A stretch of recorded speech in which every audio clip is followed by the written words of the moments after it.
Yo, have y'all seen this 7-year-old phenom, Ducci the Kid, on Instagram? It's DUCCIDAKID. Ducci the Kid. He is a 7-year-old basketball phenom trained by B Elite Sports Training. Now he's 7 years old. He's really a phenom. He like this tall. He got the behind the back. He can shoot. He probably got the best defense out Washington, D.C. And like I said, he's trained by B Elite Sports Training. That's ran by my line brother, Derek Washington. Just go on Instagram, type in B Elite Sports Training. I'm going to have the links down low. And you can also go follow Ducci the Kid, DUCCIDAKID. I'm telling y'all, follow him. He a basketball phenom. I just want to let y'all know he could probably cook me. He can probably cook your kid. And if you want to get trained by B Elite Sports Training, well, if you want your kid to be trained by them, just follow them on Instagram. Go to their website. I'm going to have the links down below. Oh, yeah. This is CliffNotez, and I'm signing in. What they talk about? Erase this, you gotta chalk them out, yeah. I'm exhausted now. I be still running like a faucet now. Couple babs, yeah, we gon' toss around. We gon' toss around, but these niggas out playing out of bounds. Every show I do, I always shut it down. But they coming now. Back on my grind, don't worry about me, cause I'm doing fine. We on different times, they say to your boys, so why do they hate? I cannot relate, I've been in the jungle, and I seen the snakes. When my mom beat this case, I'm just moving, trying to keep up the pace. I just hope it work out, we get late. They say they struggle when the work that it take. Just fish and never fall for the bait.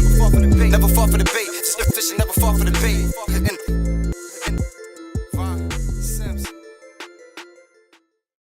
What's up, everybody? This your host, same Cliff, different notes, bringing you episode 3 of CliffNotez Sports Radio web show.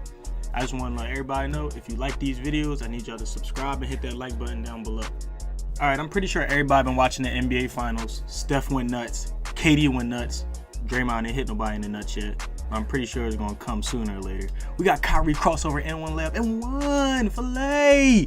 And we got Bron strongest, best player in the game. He going to have to show up some more. I know everybody been watching that, but today we talking about some football. For the sake of time, I'm going to narrow it down to one team today. I'm going to narrow it down to the Philadelphia Eagles, just because I got a lot of Eagles followers on my Twitter, on my Instagram. The draft was in Philly. The Eagles arguably made the biggest splash in free agency this offseason, so that's where I'm going to keep it at today. All right, so far this offseason, the Eagles have made probably the biggest splash in the NFL.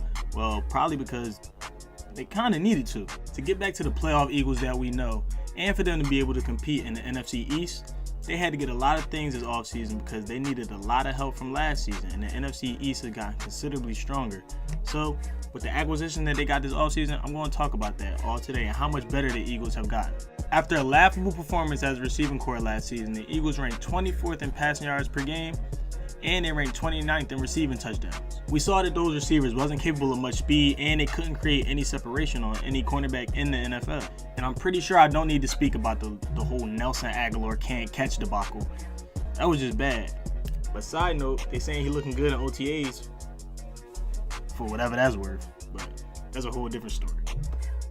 To solve those problems, the Eagles went out and signed exactly what they needed: a receiver with speed in Torrey Smith, and a big receiver that could create separation with Alshon Jeffrey. And it don't hurt that they can catch the ball a little bit. Jeffrey and Smith didn't put up huge numbers last season, as Jeffrey had 807 yards in 12 games, and Smith only had 267 yards, but he did average 13.4 yards per catch, which is exactly what the Eagles needed. But their numbers aren't the reason that the Eagles fans clamor for them. It's the intangibles. It's the fact that Alshon Jeffrey is a big receiver. He can create separation, something that the Eagles receivers couldn't do last season. And Torrey Smith has the speed to get open downfield. So I give this offseason acquisition of the receivers for the Philadelphia Eagles an A-. And because we got them on reasonably 1 year show yourself contracts. Next is the late acquisition of former Patriots running back LeGarrette Blount. Now the Eagles ranked 11th last year in rush yards per game, and their longest rush was 30 yards. Now you can chalk some of that up to the Lane Johnson situation, you know, the PEDs, PWIs, whatever you call them, but the drugs. So you could chalk some of that up. And the offensive line was injured damn near all year. Now that doesn't take away from the fact that the Eagles definitely needed a bruising running back, and LeGarrette Blount brings that.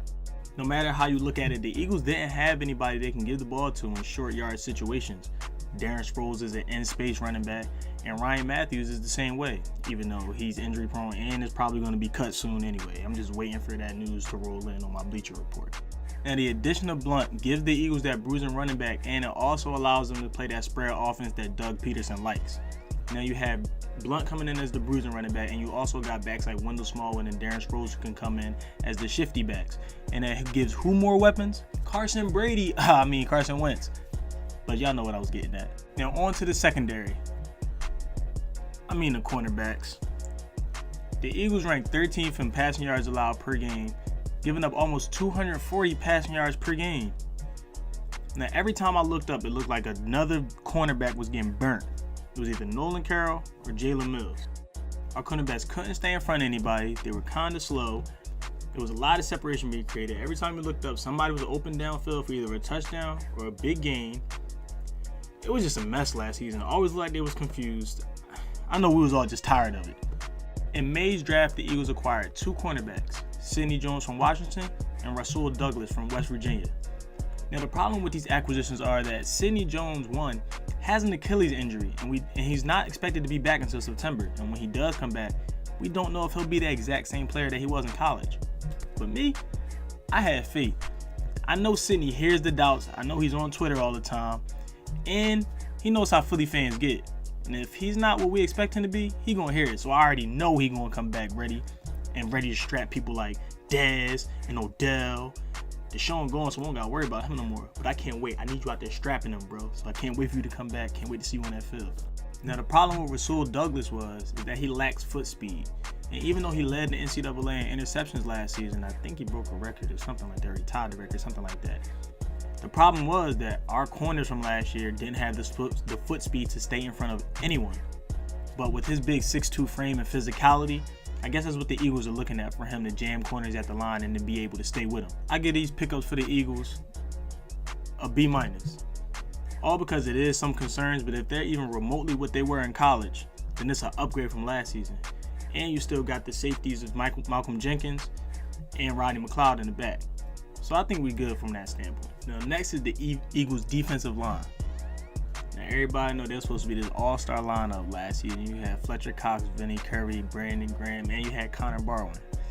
It didn't really pan out like that. But now, we drafted Derek Barnett from Tennessee. Fletcher Cox is back. Connor Barwin and Brandon Graham had a breakout season last year. So we can have, if we could get that defensive line to be what they're supposed to be, it's going to help everything else on our defense. It's going to help the linebackers. It's going to help the cornerbacks. It's going to help the safeties.